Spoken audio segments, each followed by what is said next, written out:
Let's learn just one concept and apply in all branches of physics. अभी के लिए हम ऑप्टिक्स को इग्नोर कर रहे हैं, बट स्टिल ये वो कॉन्सेप्ट है जो अगर नीट में आए तो 90 से 95% बच्चा छोड़ देगा, और अगर जेई में आता है तो बहुत कम बच्चे उसको अटेम्प्ट करते हैं, क्योंकि ये थोड़ा सा आउट ऑफ द वे है। तो आइए उस चीज़ को समझते हैं ताकि हम इसे अप्लाई कर सकें और बच्चे अपने सिक्योर करें अपने फ्यूचर को। ओके फाइन, आइए एंजल अप्रोच के बारे में आपको बताता हूँ। एंजल अप्रोच का बेसिक यही सेंस है जो अभी मैंने आपको समझाया। कोई एक सिंगल कॉन्सेप्ट आपको बताऊंगा जिसको हम अच्छे से एनहेंस करके अपना सीखेंगे। आइए, कॉन्सेप्ट बहुत सिंपल है। This is the one of the integration जो कि आपको याद रखना है। अगर आप डायरेक्ट याद रखें बहुत अच्छी बात है। That is D X upon A X plus B. अगर इस टाइप की चीज़ें हैं तो ये उसका इंटीग्रेशन होता है। बेसिक आइडिया मुझे इसका है कि dx अपॉन एक्स का integration natural log of x होता है। अगर मैं इसे x1 से x2 कर दूं, so this will become natural log of, यहां पर लिमिट x1 से x2, तो x2 बाई x1 लॉग की प्रॉपर्टी यूज करने के बाद। तो ये भी बिल्कुल उसी जैसा ही है बट थोड़ा सा अलग है। जिसे प्रूफ देखना है इसे मैं क्विकली प्रूफ स्क्रॉल करता हूं, आप पॉज करके देख सकते हैं। If you don't like the proof just remember this, इसी से सारी चीजें सॉल्व होंगी। Okay okay, and this is the proof. Hopefully आपको समझ में आया होगा। नेक्स्ट, अब ध्यान से देखिए, जैसे मैं आपको एक बेसिक क्वेश्चन देता हूं कि a ball is projected upwards. Okay fine, इसको ऊपर करते हैं।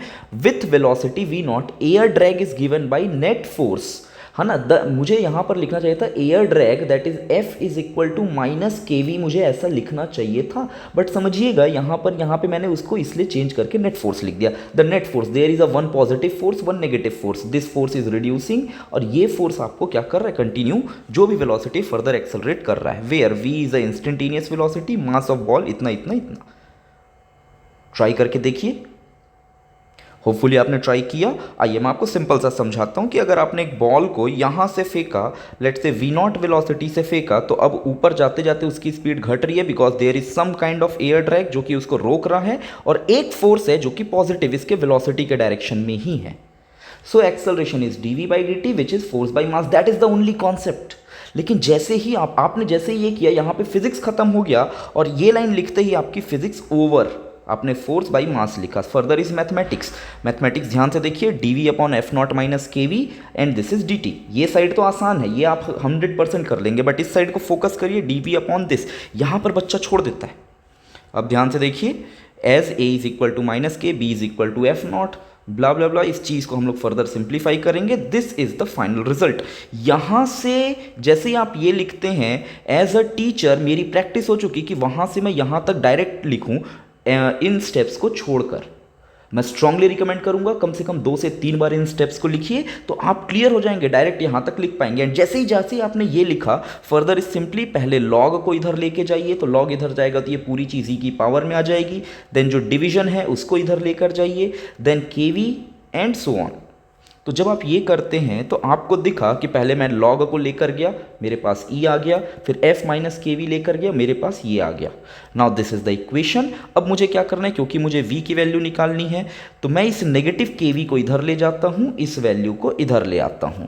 जैसे ही मैंने लिखा, फर्दर एफ नॉट हम लोग क्या कर सकते हैं, सेपरेट कर सकते हैं। This is the final result. Obviously बात है, this is nothing but terminal velocity at T equal to infinity पर बात किया जाए। देखिए, जैसे इसको अगर आप समझेंगे तो एग्जैक्टली सेम चीज स्टोक्स लॉ के ऊपर भी आता है। अगर आप देखेंगे तो स्टोक्स लॉ पे क्या होता है, आपका वेट लगता है, दिस इज वेट, आपकी बॉयंसी लगती है, दिस इज बॉयंसी, आपका विस्कस फोर्स लगता है, this is viscous force, and this is divided by mass. Hopefully ये समझ में आया होगा। अभी हम इसके ज़्यादा कॉम्प्लिकेशंस पे ना जाते हुए मैं आपको सिंपली समझाता हूं कि जैसे ही आप ऐसा गंदा से इसको सिंप्लीफाई करेंगे, नेट फोर्स दैट इज आपका weight minus buoyancy minus Stokes law वाला force, viscous force upon total mass. जैसे ही आपने इसको अप्लाई किया यहाँ पर, ये रिलेशन ऐसा मिला, यहाँ पर एक v का फंक्शन है, मैं इसको नीचे ले आता हूँ। इन तरीके, ये अब ये दिखने में बहुत गंदा दिख रहा है, बिकॉज ये बहुत गंदा दिख रहा है। मैंने इस पूरे टर्म को b बोल दिया, इस पूरे टर्म को मैंने a बोल दिया। Now it is looking simpler, and मैं क्लियरली बोल रहा हूं, जब भी ऐसा कुछ आए, जब भी आप इस चीज को एनालाइज करें, इस टाइप के इंटीग्रेशन को एनालाइज करें, ये कर ले, आपका सवाल ईजी हो जाएगा। नाउ फर्दर जैसे ये हुआ, मेरे ख्याल से अब हमको ये के बाद यहां तक पहुंचने में हमको एक लाइन लगेगा। जैसे ही वो एक लाइन हमने लिखा, this is the final answer.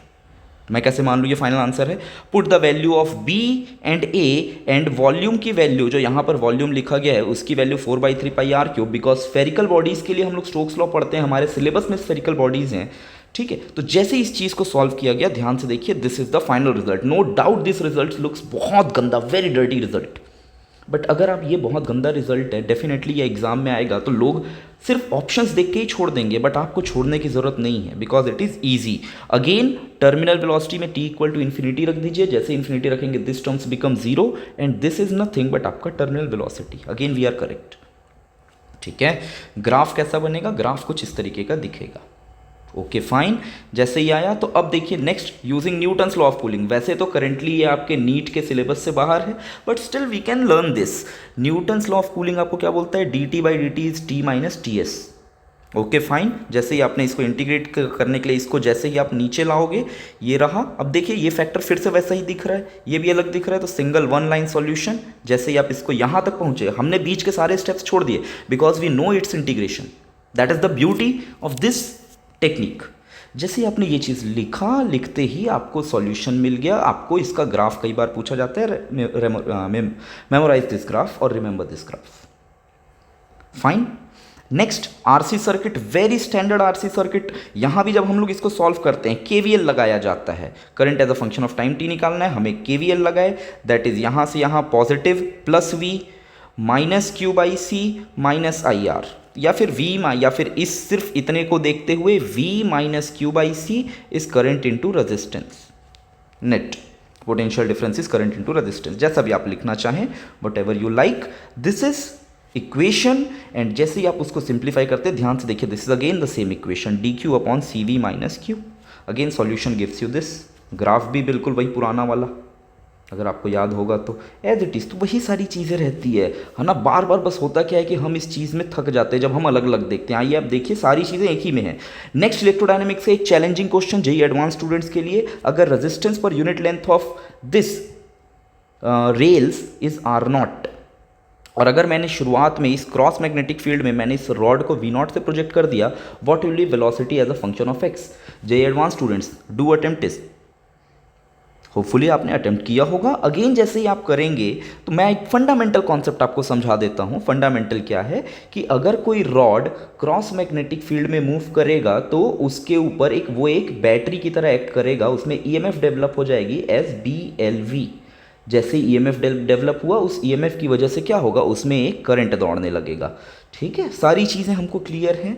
तो उसका मैंने सर्किट डायग्राम बनाया, करंट की वैल्यू ये आ गई। अब अगर कोई रॉड है जो कि मैग्नेटिक फील्ड में है और उसमें अगर कोई करंट फ्लो करता है तो उस पर एक फोर्स लगता है। कितना force? ILB force. Okay fine, तो अगेन मैंने वही लिखा, बस इस बार क्योंकि एक्सेलरेशन हमारा दो होता है, या तो dv/dt होता है या फिर एक्सेलरेशन इज v dv/dx। अगर टाइम के फंक्शन में पूछता है तो आई यूज दिस, अगर पोजीशन या डिस्टेंस के शब्दों में पूछता है आई यूज दिस। फाइन, तो यहां पर मुझे पोजीशन के शब्दों में पूछा था तो v dv/dx is force by mass, this is simply force by mass. खत्म। अगेन जैसे आप इसको लेफ्ट राइट करेंगे, now this time v has been cancelled out दोनों साइड से, तो dv के नीचे कुछ भी नहीं है, बट नाउ जब dx इस साइड जाएगा तो dx के नीचे उसका R0 माइनस एक्स। बट ये तो अपना जाना पहचाना इक्वेशन है, जैसे ही हम उसको एक लाइन में सॉल्व करते हैं, this is the final result. Velocity इस तरीके से घटते जाएगा। होपफुली ये चीज़ क्लियर है।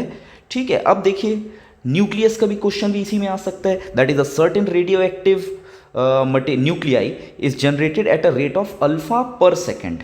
It's decay constant is lambda per second, मुझे भी लिखना चाहिए था बट ठीक है। Find number of functions at function of a time. So अब इस चीज़ को समझने के लिए समझिए, ये कोई रेडियो एक्टिव न्यूक्लियस है n, ये हर सेकंड बन रहा है अल्फा से और डीके हो रहा है लैम्डा n से।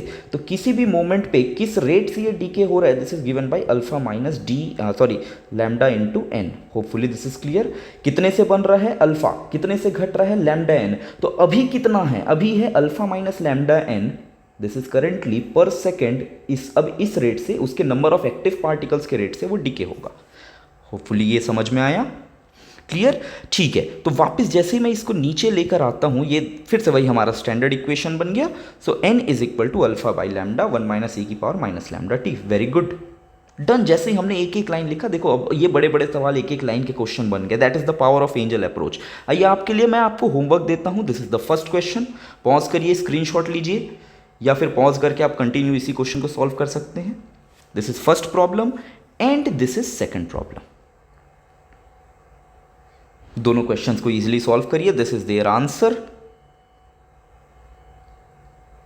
ओके फाइन, होपफुली आपने सॉल्व कर लिया होगा। अब देखिए एंजल अप्रोच को एक थोड़ा समझिएगा। इन दोनों क्वेश्चन में आप इनको डायरेक्टली लगा सकते हैं। इन दोनों क्वेश्चन में एक चीज़ कॉमन है, ठीक है? क्या कॉमन है ये अगर आपने सॉल्व किया तो आपको समझ में आएगा। जब आप चार्ज 10 माइक्रोकूलम करेंगे तो यहाँ पर ध्यान से देखिए CV में या फिर Q मैक्स की वैल्यू क्या है, 220 microcoulomb. Q is equal to CV, इनको मल्टीप्लाई करिए तो दिस विल बी 20 माइक्रोकूलम। यहाँ पर उसका हाफ चार्ज पूछा गया है। इन द सेम टाइम यहाँ पर भी 50% बोला गया है।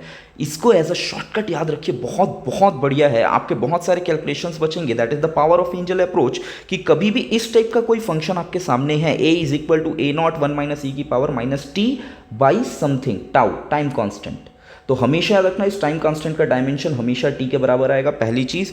बट अगर कभी भी मुझे a0 से a0 बाई 2 दैट इज 50% इस टाइप की चीजें बोलता है तो t इज जो टाइम लगना है that is directly tau ln2। मैं आपको नहीं बोल रहा हूं कि आप इसको सॉल्व नहीं कर सकते, डेफिनेटली सॉल्व कर सकते हैं। इवन कभी अगर आपको 60% या 70% बोल रहा है तो मैं आपको कभी नहीं बोल रहा हूं कि इसको याद करिए, बिल्कुल भी नहीं बोल रहा हूं। लेकिन हाँ, जब भी 50% वाली चीजें बहुत बार पूछी जाती है, टाइम कितना लगता है, tau ln2, that's it. Okay fine, चलिए एक बेसिक प्रॉब्लम आप लोगों के लिए, इस प्रॉब्लम बताइएगा ताकि इस पे मैं नेक्स्ट वीडियो बना सकूं। But what if instead of f0 minus kv that is f is proportional to velocity है, यहां पर दोनों की पावर 1 है। इंस्टेड ऑफ अगर f proportional to v square हो जाए, क्या सिमेट्री ऑफ मैथ्स यहां भी काम करेगा? करेगा कि नहीं करेगा? कमेंट करके बताइए। नेक्स्ट वीडियो में फिर मिलते हैं। Thank you so much. Share with your friends so that you and me both can grow. Thank you.